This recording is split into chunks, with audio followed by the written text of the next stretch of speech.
Après 18 mois, le projet Partenariat mondial pour l'éducation PME Bénin en riposte à la Covid-19 dans le secteur de l'éducation a pris fin ce jour. Il a permis d'assurer dans plusieurs communes du Bénin la continuité de l'enseignement pendant et après la pandémie de Covid-19. Le compte rendu de la cérémonie d'ouverture est à suivre.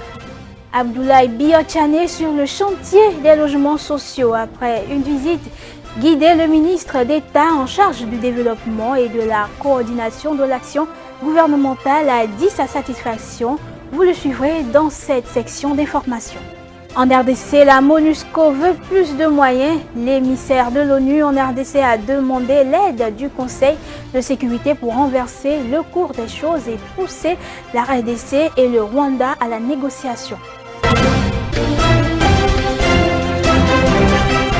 C'est l'heure du journal, bienvenue au 19h30 de ce jour. Clôture ce jeudi 30 juin 2022 du projet Partenariat mondial pour l'éducation PME Bénin en riposte à la Covid-19 dans le secteur de l'éducation. C'est un projet qui a permis d'assurer dans plusieurs communes du Bénin la continuité de l'enseignement pendant et après la pandémie de Covid-19. La cérémonie a été procédée par le ministre des Enseignements secondaires, techniques et de la formation professionnelle, Kouaro Yves Chabi. Le reportage avec Romaric Dossa et Pierre Akapo. Pour atténuer l'impact de la Covid-19 dans le secteur de l'éducation au Bénin, le gouvernement a prévu un plan d'intervention.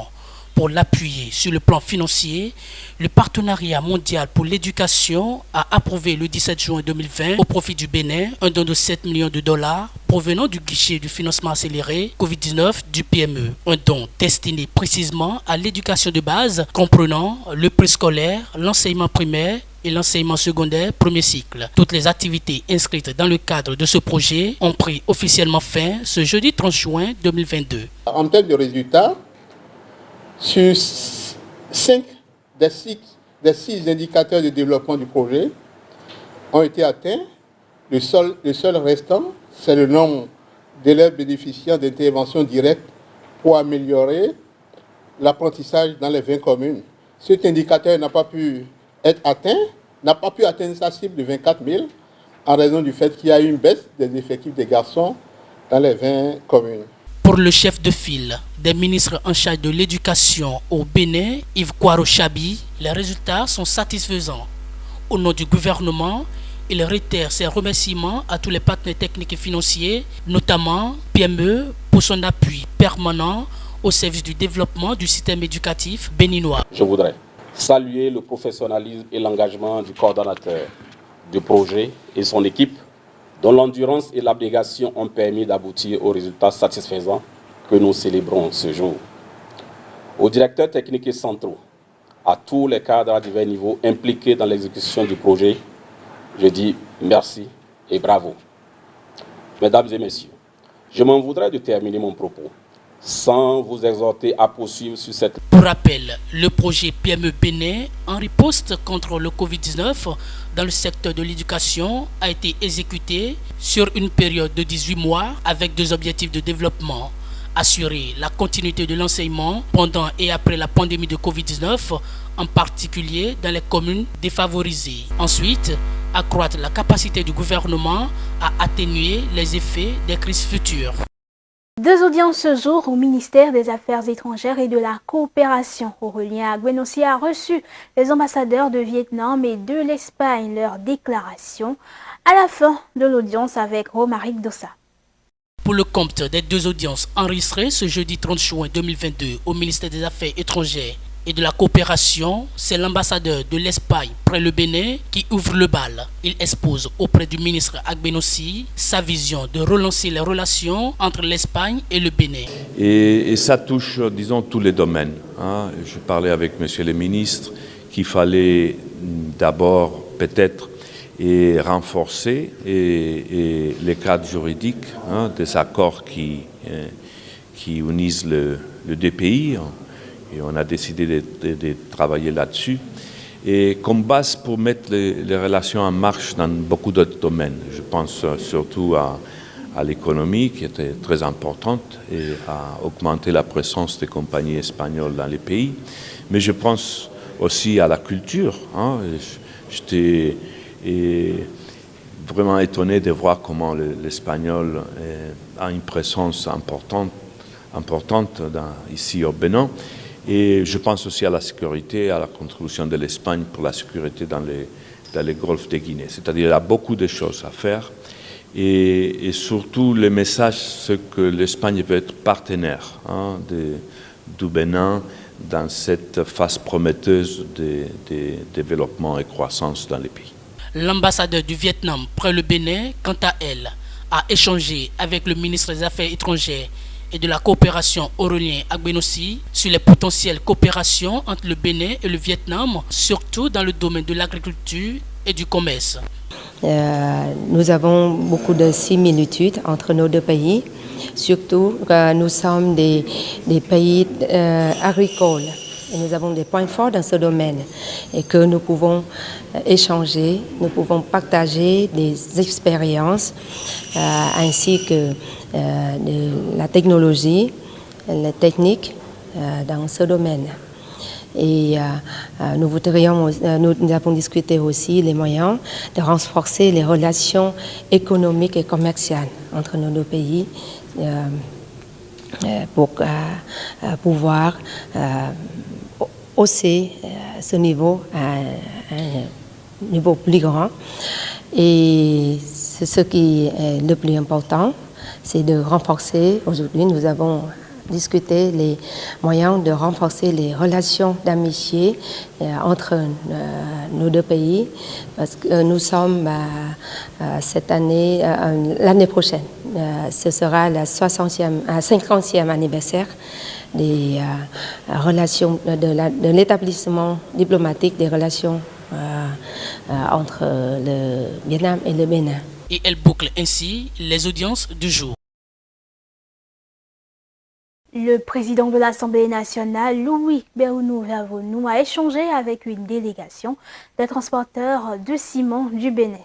Objectif, trouver une porte de sortie à la crise qui secoue le secteur du transport de ciment. Reportage. Nos transporteurs de ciment au niveau de nos CB et la FAGE, nous avons de sérieux problèmes. Aujourd'hui, on est coincé. C'est pourquoi on s'est dépêché vers nos autorités pour qu'ils nous sortent de cette crise-là. Premièrement, on a un problème de gasoil. Tout le monde sait qu'il n'y a pas de gasoil au Bénin et le peu qui reste. Les gens de station ont choisi de vendre aux revendeurs qui nous revendent ça très cher. Et c'est à ce moment que nos frères, collaborateurs, partenaires de travail, les distributeurs agréés de ciment ont choisi de diminuer encore le prix du gasoil et du transport, ce qui fait notre problème aujourd'hui. Le président de l'Assemblée nationale, comme tout le monde le connaît, bon, il est paisible. Il nous a apaisé de ne pas enflammer le problème parce que, après tout, nous sommes tous béninois de gérer la crise pacifiquement pour que le gouvernement intervienne pour améliorer la situation. Et je l'annonçais en titre, Abdoulaye Biotchane fait le tour du chantier des logements sociaux. Le ministre d'État en charge du développement et de la coordination de l'action gouvernementale est allé constater l'évolution des travaux. Au terme de la visite guidée, le ministre d'État s'est dit satisfait. Suivez le reportage. Démarrés en juillet 2020, les travaux de construction de logements sociaux et économiques à Ouedo, dans la commune d'Abomey-Calavi, marchent. C'est du moins le constat opéré par le ministre d'État chargé du développement et de la coordination de l'action gouvernementale, Abdoulaye Biotchane, lors de sa visite ministérielle. Qui a été fait. Je veux féliciter toutes les équipes, les entreprises qui travaillent ici, l'architecte, et surtout le directeur général de la CIMO, M. Oussou, Achille. C'est un gros travail, des investissements importants. Aujourd'hui, il y a pour près de 250 milliards d'investissements sur ce chantier. C'est beaucoup d'emplois. Il y a plus de 3500 personnes qui travaillent tous les jours ici. C'est impressionnant. Et donc, vous voyez très bien qu'il y a du travail, il y a des investissements, il y a des revenus qui sont distribués tous les jours ici. Au fur et à mesure qu'il parcourait le site, l'autorité ministérielle se faisait maître de nouvelles découvertes et informations sur le chantier. Le ministre Abdoulaye Biochane a achevé son parcours par un satisfecit exprimé à l'endroit des 3000 personnes environ qui travaillent sur le chantier. Le programme est conçu et financé entièrement par l'État, ce qui permet derrière d'adopter aussi cette autre caractéristique du projet qui est comment les bénéficiaires vont en bénéficier. L'État va assumer l'essentiel des charges puisque les bénéficiaires vont entrer et loger directement dans leurs appartements, dans leurs villas, sans avoir déposé éventuellement des dépôts de garantie comme on le fait souvent dans d'autres pays. Le projet consiste en la construction de 20 000 logements économiques et sociaux de type F4 pour le compte du gouvernement du Bénin dans 14 villes dont 12 960 individus et 7 040 collectifs à travers tout le Bénin. La stratégie d'implantation des logements repose sur la logique de création de villes nouvelles. Les aliments faits à base de céréales, les légumes et boissons tels que la bière, le vin et le thé et certains poissons contiennent un élément chimique appelé le plomb, métal qu'on peut retrouver partout dans la nature. Une mauvaise manipulation peut nous exposer à une intoxication. Comment cela est-il possible? La réponse dans cet élément. Le plomb est un métal présent dans l'environnement et dans les aliments tels que les céréales et les légumes. Il est aussi présent dans les boissons gazeuses. Le plomb était utilisé dans l'Antiquité pour la production de monnaie, de canalisation et de vaisselle. Dans l'industrie, ce métal est utilisé pour fabriquer les batteries d'accumulation, revêtements pour les toitures et bien d'autres. On les retrouve pratiquement dans tous les aspects de notre quotidien. Sa toxicité est très élevée et dangereuse. Le problème majeur avec le plomb, c'est sa toxicité sur l'organisme. Et donc, le danger, c'est l'intoxication au plomb. Et il faut dire que cette intoxication-là est plus prononcée, ou bien disons les cibles les plus vulnérables, c'est la femme enceinte et les enfants.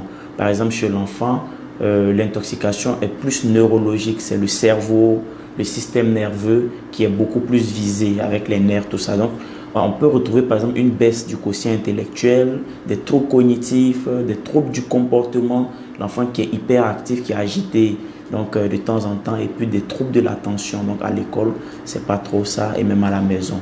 En plus de ça, il peut y avoir par exemple l'anémie et puis des troubles digestifs. Il faut dire aussi que ces mêmes symptômes-là peuvent se retrouver chez l'adulte qui est intoxiqué au plomb par exemple. Et chez la femme enceinte, principalement, on aura le risque d'avortement, d'accouchement prématuré, un retard de croissance intra-utérine, c'est-à-dire l'enfant dans le ventre de sa mère, dans l'utérus, ne va pas grandir comme il se doit. Donc il va naître petit, avec voilà, toutes les conséquences que cela implique. Et en plus, la femme est exposée à des risques de faire une hypertension artérielle au cours de la grossesse. De son symbole PB, les dangers du plomb sur la santé ne manquent pas. En cas d'intoxication, le médecin nous montre quoi faire. En cas d'intoxication, le traitement, généralement, c'est quoi? C'est ce qu'on appelle la chélation. On va fixer les molécules de plomb qui circulent dans le sang avec des molécules que nous-mêmes on va apporter à l'organisme du patient, ce qui va permettre donc d'excréter et de libérer ce plomb-là, de l'éliminer par exemple par les urines.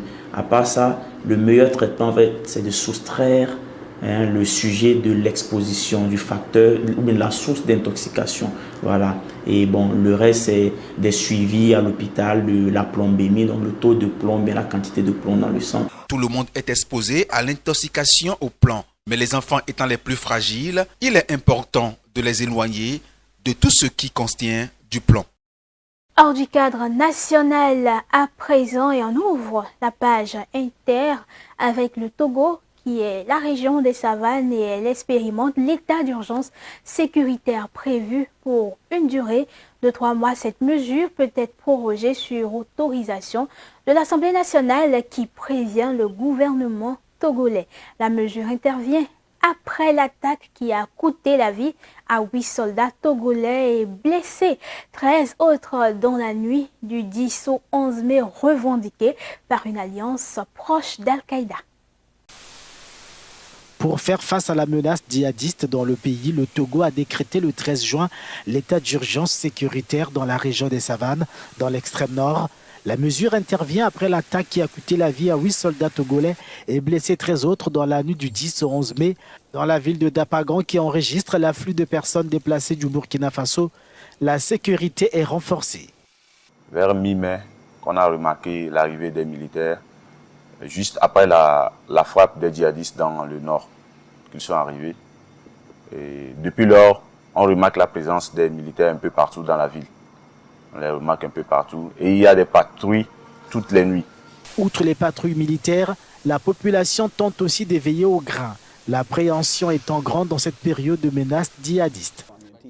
Des mesures de sûreté qui ne sont pas sans conséquences sur le quotidien des habitants. On a trop peur avec la situation. Nous voyons des clients, on a peur de les prendre puisque à ce moment-là, on ne sait pas qui est qui. On a trop peur. On peut, le matin, comme ça, on peut sortir. Avant, quand il y avait la sécurité, avant, on peut sortir, on peut travailler au moins 5 000 à 6 000. Mais aujourd'hui, avec l'insécurité, vraiment, ça ne va pas. C'est justement contre cette insécurité que les pouvoirs publics disent vouloir lutter à travers cet état d'urgence. L'état d'urgence va permettre à l'administration, aux forces de défense et de sécurité, d'avoir un peu plus de souplesse dans leur activité, de faire des contrôles identitaires un peu plus fréquents, de faire des contrôles domiciliaires, d'interdire certaines activités. Et on le sait, l'état d'urgence sécuritaire va entraîner un fléchissement des libertés individuelles et collectives. Prévue pour une durée de 3 mois conformément à la Constitution, la mesure peut être prorogée, prévient le gouvernement. En RDC, face aux groupes armés, la MONUSCO veut plus de moyens. L'émissaire de l'ONU en RDC a demandé l'aide du Conseil de sécurité pour renverser le cours des choses et pousser la RDC et le Rwanda à la négociation. Face à la puissance de feu sans cesse croissante des rebelles du M23, l'émissaire de l'ONU en RDC a lancé un cri d'alarme au Conseil de sécurité mercredi. Bintou Keïta veut de l'aide. Autrement, a souligné la Guinéenne, la force onusienne dans le pays, la MONUSCO, sera privée de capacité de réaction. Au cours des affrontements les plus récents, le M23 s'est comporté de plus en plus comme une armée conventionnelle que comme un groupe armé.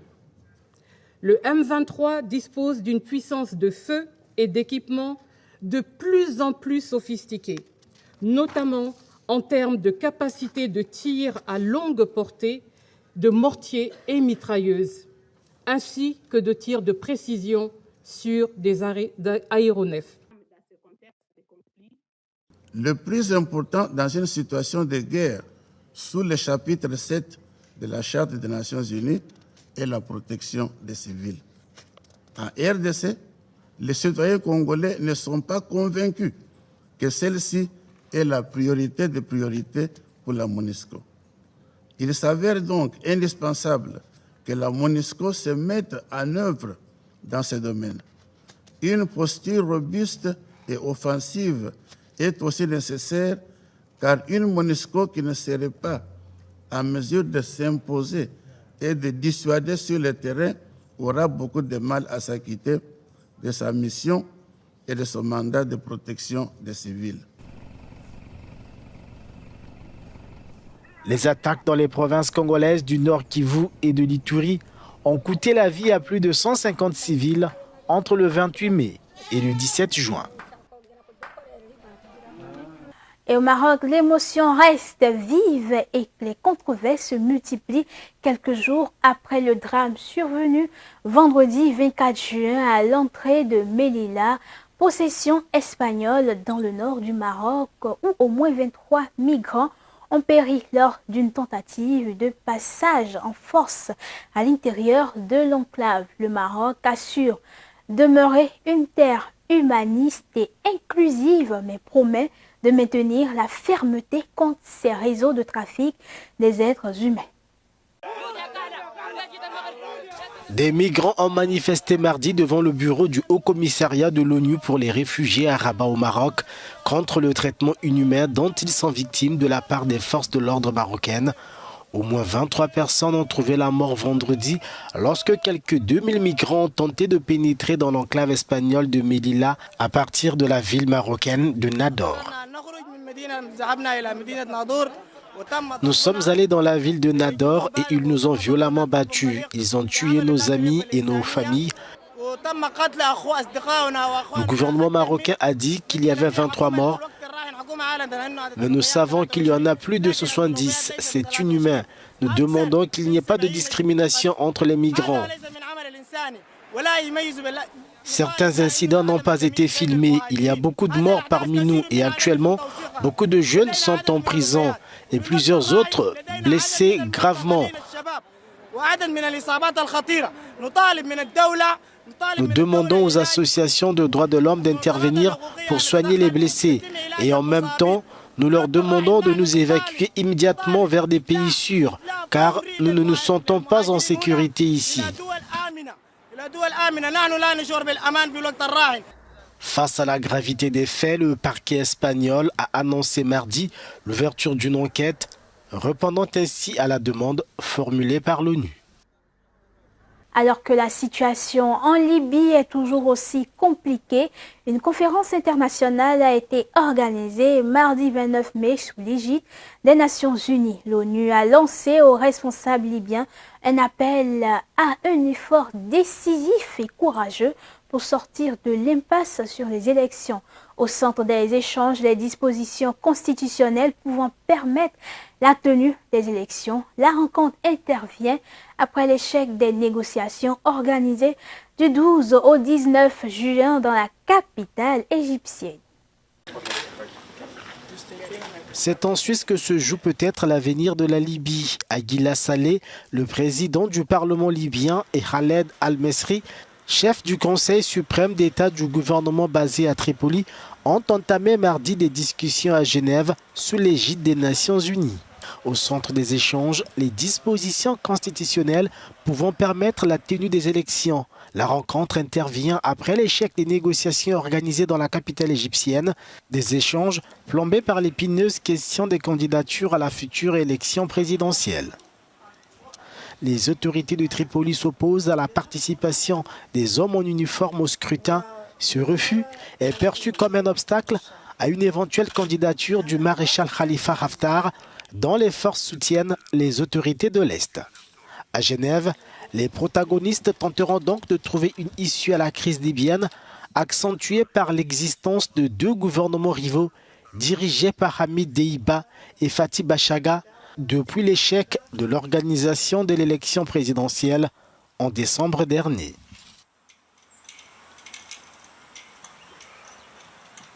Et en dehors du cadre africain, plus précisément en Ukraine, le secrétaire général de l'OTAN organise mardi une réunion avec les présidents turcs, finlandais et la première ministre suédoise quelques heures avant le début du sommet de l'Alliance à Madrid. L'OTAN cherche donc un compromis avec la Turquie concernant l'adhésion de la Finlande et de la Suède.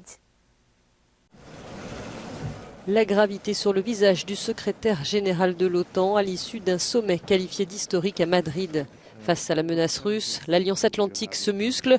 Dans un bref point de presse, Jens Stoltenberg a dressé le bilan d'une rencontre lourde d'enjeux. Nous avons décidé d'inviter la Finlande et la Suède à rejoindre notre alliance et nous avons convenu d'un soutien à long terme pour l'Ukraine. Nous avons approuvé le nouveau concept stratégique de l'OTAN. Nous avons décidé d'intensifier la lutte contre le changement climatique et de créer un nouveau fonds d'innovation doté d'1 milliard d'euros. Dans sa nouvelle feuille de route stratégique, l'OTAN présente la Russie comme la menace la plus significative et directe. Mais d'autres zones géographiques sont mentionnées, comme le rappelle le Premier ministre espagnol. Nous avons inclus une mention significative concernant le Sud, notamment la zone d'Afrique subsaharienne et du Sahel. C'est une des plus grandes préoccupations pour l'Europe et en particulier pour notre pays en raison de l'instabilité et des risques qui en découlent en termes de flux illégaux de migrants, de terrorisme, de crise alimentaire, de crise énergétique et aussi d'urgence climatique. Le président des États-Unis a de son côté assuré que Washington soutiendrait l'Ukraine aussi longtemps qu'il le faudra. Les États-Unis font exactement ce que j'ai dit que nous ferions si Poutine envahissait l'Ukraine. Renforcer nos forces en Europe, avec plus de navires ici en Espagne, plus de défense aérienne en Italie et en Allemagne, plus de F-35 au Royaume-Uni, et il y aura un nouveau quartier général permanent pour le 5e corps d'armée en Pologne.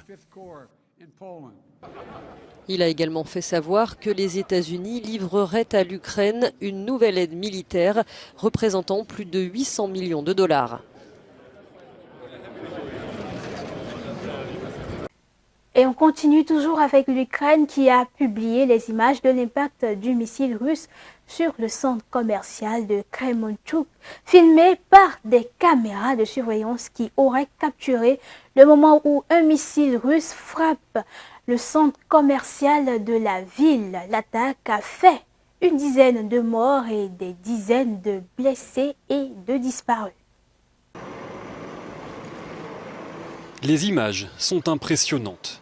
L'Ukraine a publié de nouvelles vidéos filmées par des caméras de surveillance qui auraient capturé le moment où un missile russe frappe le centre commercial de la ville de Kremenchuk.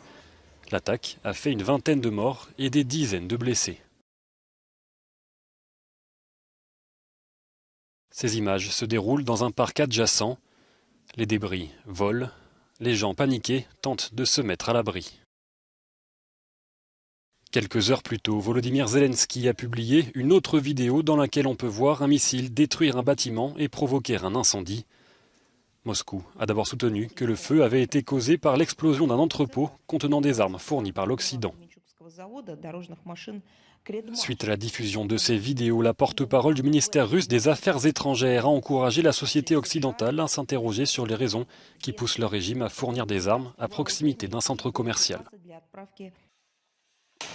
Pendant ce temps, dans l'est de l'Ukraine, les troupes russes tentent d'encercler complètement Lysychansk. C'est la dernière poche de résistance ukrainienne dans le Donbass. Selon le ministère britannique de la Défense, la progression russe reste modérée devant la résistance acharnée de ces combattants ukrainiens. Mais la guerre ne se limite pas au Donbass. Les bombes continuent de tomber sur des villes clés telles que Kharkiv ou Mykolaïv. Le nombre de victimes civiles augmente inlassablement. Au moins 4 personnes ont été tuées ce mercredi à Mykolaïv lors du bombardement de plusieurs maisons.